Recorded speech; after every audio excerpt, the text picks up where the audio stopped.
Eu sou a professora Graça, vou lecionar a disciplina de língua portuguesa para os alunos do 4º ano do Colégio Emaús. Olá, 4º ano! Tudo bem com vocês? Eu estou aqui muito feliz, pois eu recebi duas imagens, duas fotos do aluno Guilherme, que retratou aqui, fez a palavra dele. Lembra aquele texto, palavra cantada, que eu pedi? Alguns já me enviaram, mas tem muita gente que não me enviou ainda, ó. O Guilherme fez o relógio, colocou o nome dele, desenhou na letra O, ele desenhou o relógio. Guilherme, sensacional, parabéns, amei, tá, Guilherme? Parabéns pela participação, pela responsabilidade, pelo compromisso, pelo capricho, viu? Muito obrigada. Aqui também ele fez a ficha do bicho. Ô, Guilherme, que legal, ficou muito lindo, desenhou. Ele desenha muito bem, assim como todos os alunos aí, ó. O nome científico, do leão é Panthera leo. Onde é encontrado? É encontrado na maior parte da África e também boa parte da Europa Ocidental, até a Índia e na América do Yukon. Deixa eu falar para vocês, eu acho que ele colocou aqui Panthera leo, ele colocou um nome fictício. O nome científico do leão é um outro mais difícil. Depois eu vou pesquisar, vou colocar aqui para você, tá, Guilherme? Mas tá tudo bem, valeu.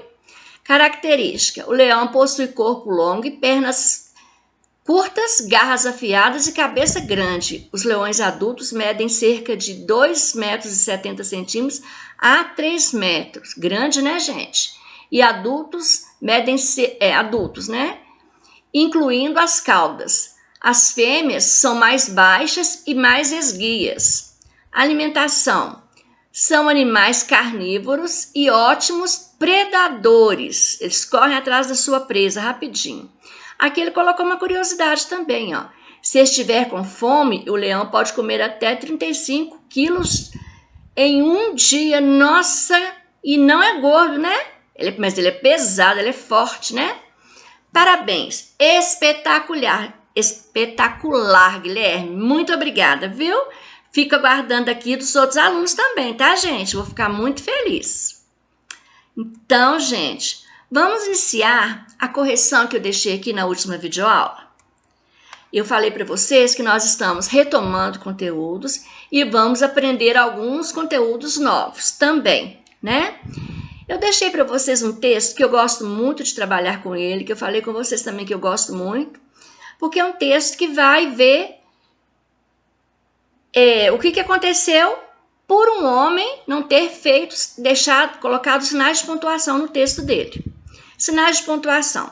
Os sinais de pontuação servem para mostrar as marcas sonoras de um texto escrito. Sem estes sinais de pontuação, não conseguiríamos entender um texto escrito. Esse não é texto, esse aqui é uma introdução. O texto é esse aqui, ó, a herança. Um homem rico está muito doente. Sentindo que sua hora estava chegando, pediu papel, caneta e escreveu: deixe meus bens à minha irmã, não a meu sobrinho, jamais será paga a conta do padeiro, nada dou aos pobres.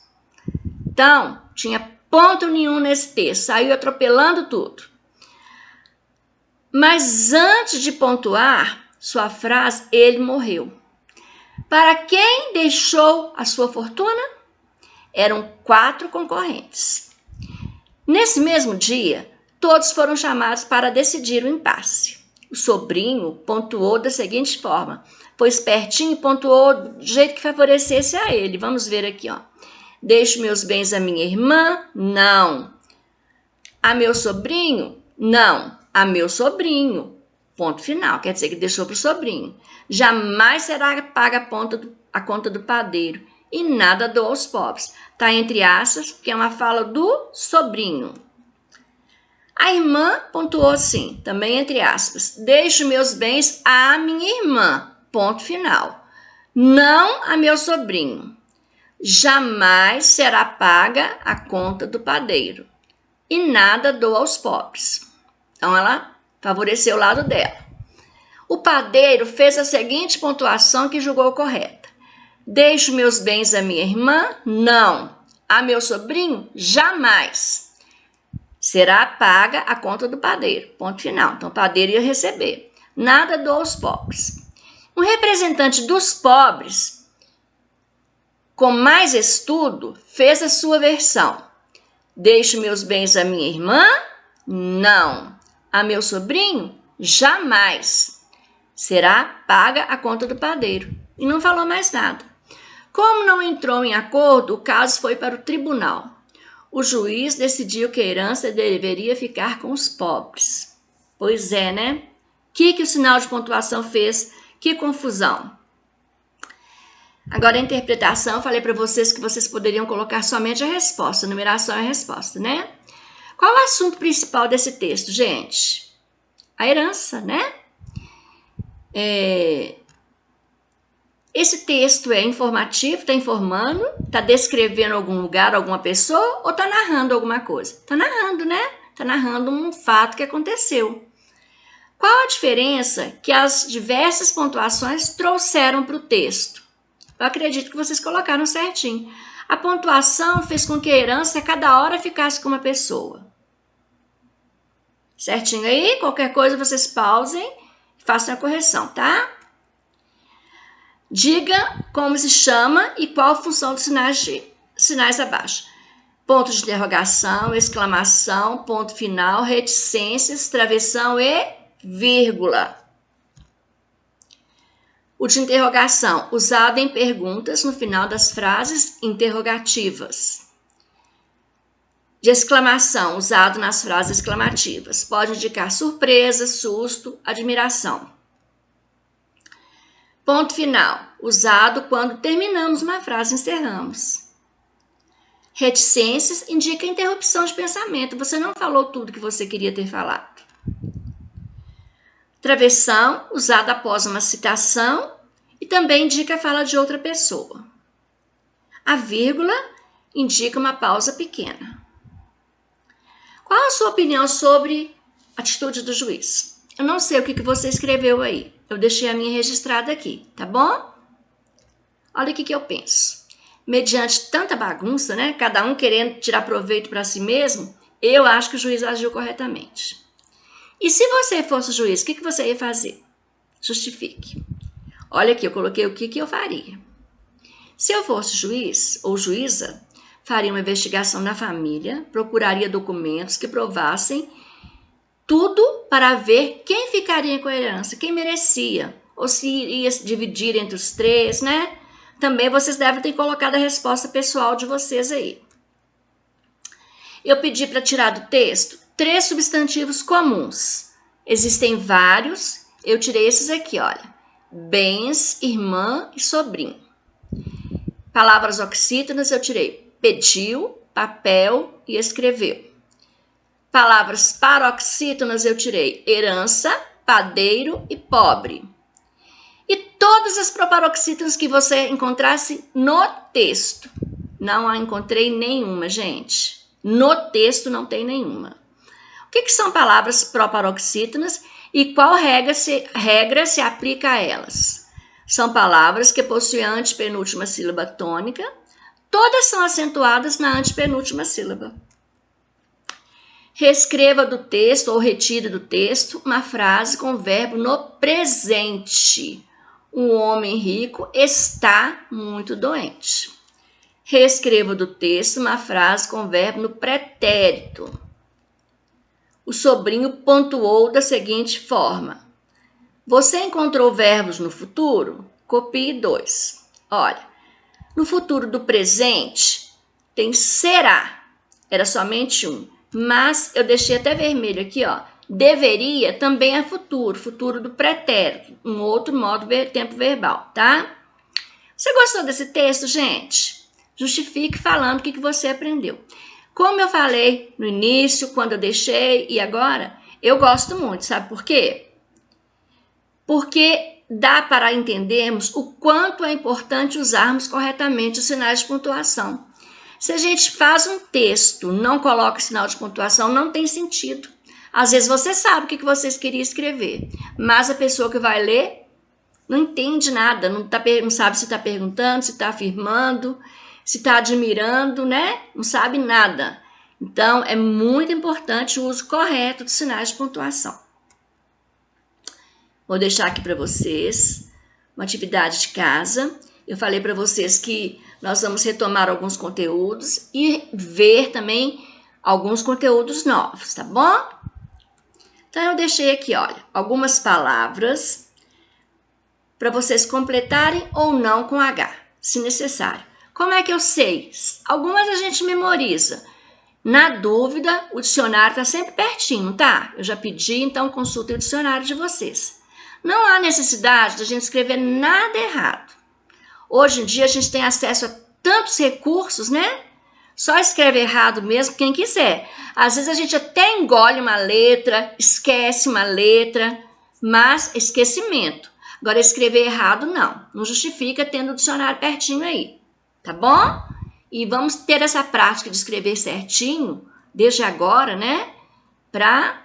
Já pensou? Vocês na universidade, tudo, que legal. Então, essas palavras aí, na dúvida, dicionário pertinho aí, tá bom? Aqui, olha, vocês vão separar essas atividades aqui em sílabas e classificar quanto a sílaba tônica. O que é isso? Se é paroxítona, oxítona ou proparoxítona, tá bom? Já pode copiar separando em sílabas, não precisa de copiar e depois separar não, tá bom? Complete aqui, ó, de A até H, com mas ou com mais. Nós estudamos também. Na dúvida, peguem um livro de vocês ou voltem às videoaulas aqui. Vocês têm a liberdade de fazer isso. Pausem e revejam, tá bom? Também eu volto fazendo a correção. Mas ou mais. Aqui, gente, tem um texto aqui, né? E com alguns erros de ortografia. Erros aqui, assim, grotescos. Mas é um autor desconhecido, a gente não pode julgar, porque com certeza é uma pessoa simples que não teve acesso à educação, né? Porque para ter um negócio deve ser um adulto. Hoje em dia, igual eu estou falando para vocês têm acesso a várias fontes de pesquisa e não justifica fazer nada errado, não. Tem como pesquisar, tem a internet, aí todo mundo tem acesso no colégio, né? Então, mas esse texto aqui tem muitos erros. Os erros, assim, ele deveria ter tido, né? Pedido ajuda para alguém. A gente tem que ser humilde para reconhecer os erros da gente. Ele deveria ter pedido ajuda para alguém. Ele não pediu, colocou lá para todo mundo ver. Algumas pessoas maldosas riram. A gente não pode rir. Igual eu estou falando, a gente não sabe se essa pessoa teve acesso à educação. Cardápio do dia. Promoção 9 contos. Salada, arroz, feijão, batata doce, carne de panela cozinhada, calabresa cebolada. Autor desconhecido, tá bom? Então, igual eu tô falando para vocês, a gente observa, eu olho assim, já vi um monte de coisa errada. Mas a gente não pode julgar nem criticar. Vamos analisar, corrigir e não cometer os mesmos erros, tá bom? Que gênero textual que é esse aqui, vocês sabem? Podem pesquisar aí também que vocês vão saber o que é. Essas palavras estão escritas corretamente? Dá para ver, né? Aí vocês vão reescrever esse cardápio fazendo a correção, tá bom? Direitinho. E que palavra dessas aqui, que estão aqui, que vocês acharam que o erro foi o pior erro que teve, que não podia escrever assim de jeito nenhum? Aí vocês colocam a opinião de vocês, tá bom? E justifiquem. Você já ouviu algum texto assim? Às vezes quando a gente está andando a pé, ou passa de carro, ou de ônibus, o ônibus para, o carro para, a gente observa, viu? Infelizmente, muitos textos assim. Se nós estivéssemos com nossas aulas presenciais, nós faríamos, né, uma exposição de textos assim e a correção deles. Ia ficar muito bacana. Mas nós ainda vamos ter oportunidade. Vocês vão escrever as palavras que estão. Se vocês já viram algum texto assim, escrevam as palavras que estavam escritas errado lá, deixa registrado aí no caderno, tá bom? Aqui vocês vão completar esses espaços com mal, ou com L ou com 1. A 9. A 10 vocês vão marcar a alternativa aqui que vocês preencheram aqui, ó. Tem 1, 2, 3, 4. 1, 2, 3, 4. Qual desses aqui que coube aqui? Na 11, nós aprendemos várias classes de palavras, não foi? Nós aprendemos que é um substantivo, Aí vocês vão responder aqui. O que é um substantivo? Consultem o livro de vocês. O que é substantivo comum? Consultem também, escrevam o exemplo. Tem gente que já sabe. E substantivo próprio, que são? De 2 exemplos também. Agora a 14 já faz parte do conteúdo novo que nós vamos ampliar. Vocês vão pesquisar e responder. O que são substantivos concretos? E vão dar 2 exemplos. E o que são substantivos abstratos? Vão dar 2 exemplos também. Combinado? Na próxima videoaula eu volto fazendo a correção. E estou aguardando as fichas do bicho de quem não fez e essas fotos dessas palavras desenhadas também, que eu deixei como atividade. Vocês se lembram? Estou aguardando aqui para poder colocar aqui nas nossas aulas, tá bom? Eu deixo aqui um beijo carinhoso no coração de cada um de vocês. Peço a Deus que abençoe cada um de vocês, que abençoe cada família do 4º ano. Até a nossa próxima videoaula e lembre-se, juntos no caminho certo.